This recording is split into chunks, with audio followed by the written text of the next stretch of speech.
This is another sign of the times, an analysis, and a commentary. Study warns of a perilous climate shift. The nations of the world agreed years ago to try to limit global warming to a level they hoped would prove somewhat tolerable. But leading climate scientists now warn that permitting a warming of that magnitude would actually be quite dangerous. The likely consequences would include killer storms stronger than any in modern times, the disintegration of large parts of the polar ice sheets, and a rise of the sea sufficient to begin drowning the world's coastal cities before the end of this century, the scientists declared. We're in danger of handing young people a situation that's out of their control, said James E. Hansen, the retired NASA climate scientist who led the new research. The findings were released by a European science journal, Atmospheric Chemistry and Physics. A draft version of the paper was released last year, and it provoked a continuing rolling debate among climate scientists. The main conclusions have not changed. The basic claim of the paper is that by burning fossil fuels at a prodigious pace and pouring heat-trapping gases into the atmosphere, humanity is about to provoke an abrupt climate shift.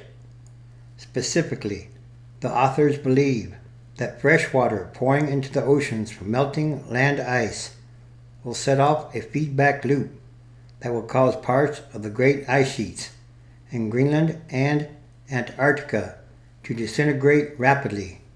That claim has intrigued some experts who say the paper may help explain puzzling episodes in Earth's past when geological evidence suggests the climate underwent drastic shifts. Yet many other scientists are unconvinced by some of the specific assertions the authors are making. Some of the claims in this paper are indeed extraordinary, said Michael E. Mann, a climate scientist at Pennsylvania State University. They conflict with the mainstream understanding of climate change, to the point where the standard of proof is quite high. Despite any reservations they might have about the new paper, virtually all climate scientists agree with Dr. Hansen's group that society is not moving fast enough to reduce emissions of greenhouse gases, posing grave risks. An agreement reached late last year in Paris seeks to cut emissions, but it is not remotely ambitious enough to limit global warming to the degree Dr. Hansen regards as necessary. Dr. Hansen argues that society is in such grave peril that he feels morally compelled to go beyond the normal role played by a scientist and to sound a clear warning. That stance has made him a hero to college students fighting climate change, but some fellow scientists fear he has opened himself to the charge that he is skewing his scientific research for political purposes. In 2009, nations agreed to try to limit the planetary warming to 3.6 degrees Fahrenheit, or 2 degrees Celsius, above the pre-industrial level. The Earth has already warmed by about half that amount. The climate appears to be destabilizing. Virtually all land ice on the planet has started to melt, and the oceans are rising at an accelerating pace. The paper, written by Dr. Hansen and 18 other authors, dwells on the last time Earth warmed naturally, about 120,000 years ago, when the temperature reached a level estimated to have been only slightly higher than today. Large chunks of the polar ice disintegrated then, and scientists have established that the sea level rose 20 to 30 feet. Climate scientists agree that humanity is about to cause an equal or greater rise in sea level, but they have tended to assume that such a large increase would take centuries at least. The new paper argues that it could happen far more rapidly, with the worst case being several feet of sea level rise or more over the next 50 years, followed by increases so precipitous that they would force humanity to beat a hasty retreat from the coast. That would mean loss of all coastal cities, most of the world's large cities, and all their history. The paper identifies a specific mechanism that the scientists say they believe could help cause such an abrupt climate shift. Their idea is that the initial melting of the great ice sheets will put a cap of relatively fresh water on the ocean surfaces near Antarctica and Greenland. That, they think, will slow or even shut down the system of ocean currents that redistributes heat around the planet and allows some of it to escape into space. Warmth will then accumulate in the deeper parts of the ocean, the scientists think, speeding the melting of parts of the ice sheets that sit below sea level.